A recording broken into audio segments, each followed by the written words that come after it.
అది రామాయణ మహాయుద్ధం భీకరంగా సాగుతోన్న తరుణం. శ్రీరామచంద్రుని సారథ్యంలో వానర సైన్యంతో విజృంభిస్తూ లక్ష్మణస్వామి తనతో పోరాటం చేస్తున్న రావణుడి కుమారుడు ఇంద్రజిత్ తలని బాణంతో ఒక్క వేటుతో వేరు చేశాడు. ఇంద్రజిత్ మరణ వార్త విన్న రావణుడు ఆవేశంతో ఊగిపోయాడు. ప్రతీకారం కోసం పాతాళ లోకాధిపతి తన సోదరుడు అయినటువంటి మహిరావణుడి సహకారం కోరాడు. సాయంత్రమీ రామ సంకీర్తనలు చేసి నీ రూపు వర్ణించి నీ మీద నేదండకరించేయ నీ మూర్తి గావించి నీ సుందరం పెంచి నీ దాసదాసుండనై రామ భక్తుండనై నిన్నునే కొల్చెదన్ నీ కటాక్షంబునం చూచితే వేడుకల్ చేసితే నా మొరాలించితే నన్ను రక్షించితే. తంత్ర విద్యలో ఆరితేరిన మహిరావణుడి దాడి గురించి విభీషణుడి ద్వారా ముందుగా తెలుసుకున్న హనుమంతుల వారు తన ప్రభువుల విశ్రాంతి మందిరానికి కాపలా ఉండగా ఆ దుష్టుడు లోపలికి ప్రవేశించడానికి పలు ప్రయత్నాలు చేసి చివరికి మాయోపాయంతో విభీషణుడి రూపం ధరించి మందిరంలోకి ప్రవేశిస్తాడు. నిద్రిస్తున్న రామలక్ష్మణులను అపహరించి పాతాళ లోకానికి తీసుకుపోతాడు. అంజనాదేవి గర్భాన్వయా దేవనిందెంత వాడన్ దయాశాలి వై చూచియుందాతవై బ్రూచిగదన్ నిల్చియున్ తొల్లి సుగ్రీవకున్ మంత్రి వై స్వామి కార్యార్థమై ఏగి శ్రీరామ సౌమిత్రులను చూచి వారిని విచారించి సర్వేసు పూజించి యవ్వాను చంపంటు గావించి వాలిని సంపించి కాకుసతిలకున్ కృపాదృష్టి వీక్షించి కిష్కింధకే తెంచి శ్రీరామ కార్యార్థమై లంకకే తెంచియున్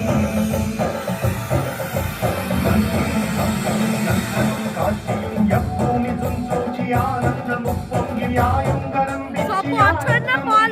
శ్రీరామగున్నిచ్చి సంతోషముం చేసి. తన ప్రభువులను కాపాడుకోవడానికి వాయువేగంతో పాతాళ లోకానికి చేరుకున్న ఆంజనేయ స్వామికి సగం మొసలి సగం వానర రూపంలో ఉన్న వింత జీవి ముఖద్వారం వద్ద కాపలా కాస్తూ కనిపిస్తుంది. ఆ జీవి మకరధ్వజుడు అనే తన పుత్రుడని మహాసముద్రాన్ని దాటుతుండగా నీటిలో పడ్డ స్వేదవిందుడు ఒక మొసలి గ్రహించడం వల్ల జన్మించాడని తెలుసుకొని ఆశ్చర్యపోతాడు హనుమంతుల వారు. తన పుత్రుడిని యుద్ధంలో ఓడించి పాతాళ లోకంలోకి ప్రవేశిస్తాడు.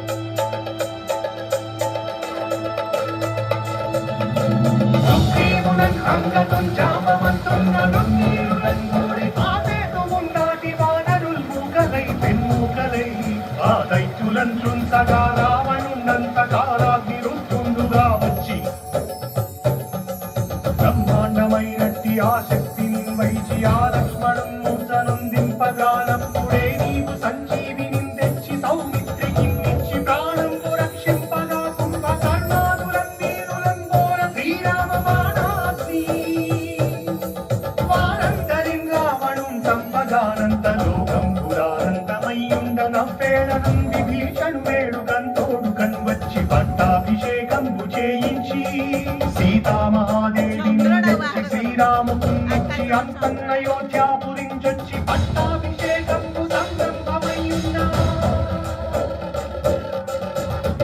పాతాళ లోకంలో అడుగుపెట్టిన పవనపుత్రుడు మహిరావణ మరియు అహిరావణ సోదరులను భీకరత్వం చేస్తారు.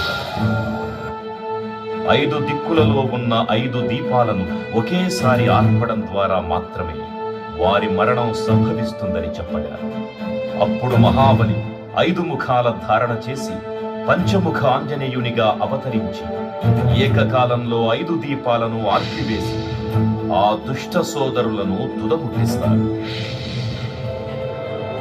నీకన్న నాకెవ్వరున్ కూర్మిలేరంచు మన్నుంచి శ్రీరామ భక్త ప్రశస్తంబుగా నిన్ను సేవించి నీ కీర్తనలు చేసినన్ పాపముల్ వాయులే భాగ్యముల్ కల్కునే సామ్రాజ్యముల్ కల్కు సంపత్తులున్ కల్కులో వాదనాకారయో హస్తమస్తారయో పుణ్యకంఠారయో ధీరయో వీర నీవే సమస్తం విరాటారక బ్రహ్మ మంత్రం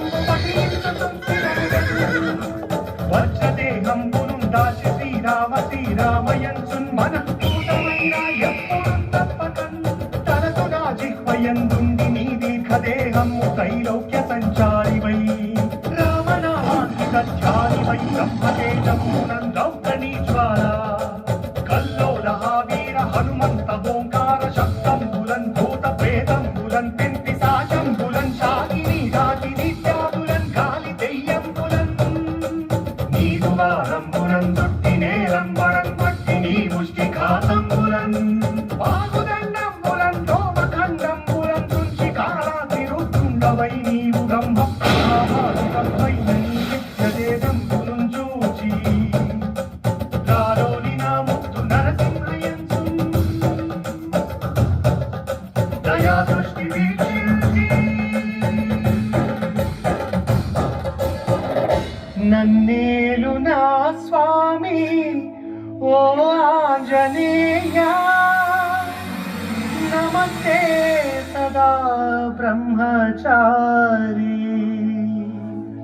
నమస్తే నమో వాయుపుత్ర నమస్తే నమః. తూర్పు దిక్కున చూసే శ్రీ హనుమాన్ ముఖం సర్వ పాపాలను హరించేదిగా, దక్షిణ దిక్కున చూసే శ్రీ నరసింహుని ముఖం శత్రుభయాన్ని పోగొట్టి విజయం చేకూర్చేదిగా, పశ్చిమ దిక్కుని చూసే శ్రీ గరుడ ముఖం భూత ప్రేత తాంత్రిక భయాలను పోగొట్టేదిగా, ఉత్తర దిక్కు వైపు చూసే శ్రీ వరాహ ముఖం గ్రహదోషాలను హరింపజేసి అష్టైశ్వర్యాలను అందించేదిగా, ఆకాశం వైపు చూసే శ్రీ హయగ్రీవ ముఖం విజ్ఞానాన్ని, విజయాన్ని, ఉత్తమ జీవిత భాగస్వామిని అందించేదిగా పురాణాలు చెబుతున్నాయి. కావున భక్తులారా, అన్ని విధాలుగా మనలను ఆపుకుని శ్రీ ఆంజనేయ స్వామిని మనసారా స్మరించుకుని తరించండి. శ్రీ శ్రీ శ్రీ మహావీర బజరంగ బలికి జై.